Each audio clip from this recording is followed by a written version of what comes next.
Hey, welcome back, Math Gurus. Today's video, we're going to focus on representing decimals using expanded notation. So I'm going to go ahead and get started. So here's the place value chart. I have used base 10 blocks as a model. And we represented it as a fraction and a decimal in this place value chart. So let me explain it first. So the large cube in the early grade levels, you were introduced to it and said it represented 1,000. And that is true. It did represent 1,000. As we move up to 5th grade, I'm going to use that large cube as one whole. I assign the values. This is just to make the connection to introduce the thousands place in 5th grade. You only went up to hundreds in 4th, at least in Texas. So if you focus on the large cube and you count all the rows that it has, which goes left to right, there's 10 of them, because I asked my students, if you get that flat, how many flats does it take to make one whole?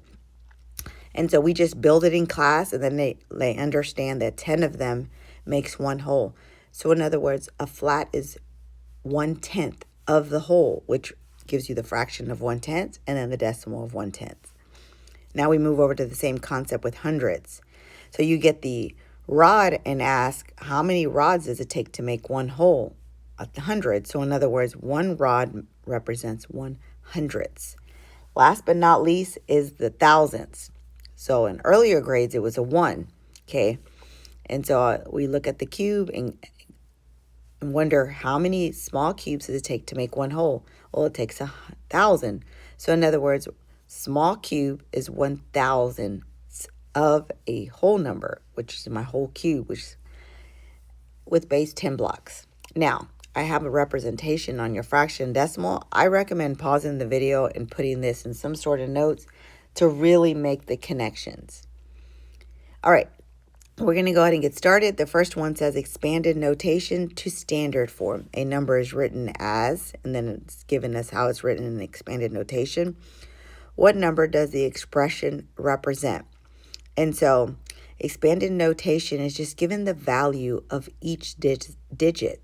So you have 6 groups of 100, which will give us a value of 600. 4 groups of 10, which would be 40. And you have 3 groups of 1, which is 3. Now we're moving over to our decimal. You have 2 groups of hundredths. And so that would be, I had to stress the hundreds because the last video that I made didn't make it seem like I stressed it. I don't want to teach anybody wrong. The last one is 5 groups of 1,000ths, which would give us 5 thousandths. Now we're going to add it, and it'll end up with 643 and 25 thousandths. You got to add that 0 in between the decimal and the 2 to make sure that your 5 ends up in the thousandths place. All right, let's keep going. Now we have a standard form that we want to move to word form. So when you see the decimal and you want to translate that to words, you use the word and, not point or decimal. And so on the right side, it's 2,700. So keep in mind, the 7 is in the 100 spot, so you just go 4. And this is something kids just struggle with. And I tell my students when I taught middle school, just look at the last number. And if you know that's in the thousands place and you were building it, that definitely helps. But the 7 is in the thousands place, so it's 27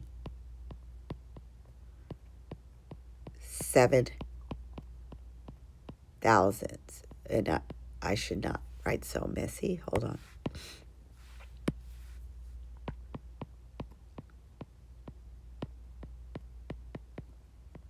Okay, so that might help you if you're struggling with place value. Let's keep going. Now we have standard form, and we're going to move to expanded notation. Okay, if you notice, the first 0 is in the ones place. There's no value, so we don't have to address it.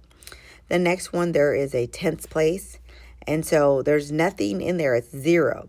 So I have students that go 0 times tenths. I'm okay with that. I personally won't count it wrong. I mean, if you want to write it like that. 8 is in the hundredths place, so we're going to go 8 groups, and the X means times in 5th grade. Oops, I put an extra. I didn't mean that.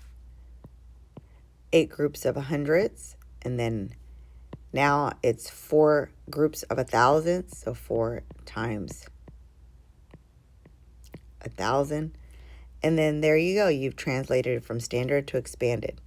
So for the final question, I would like you to answer the questions in the comments.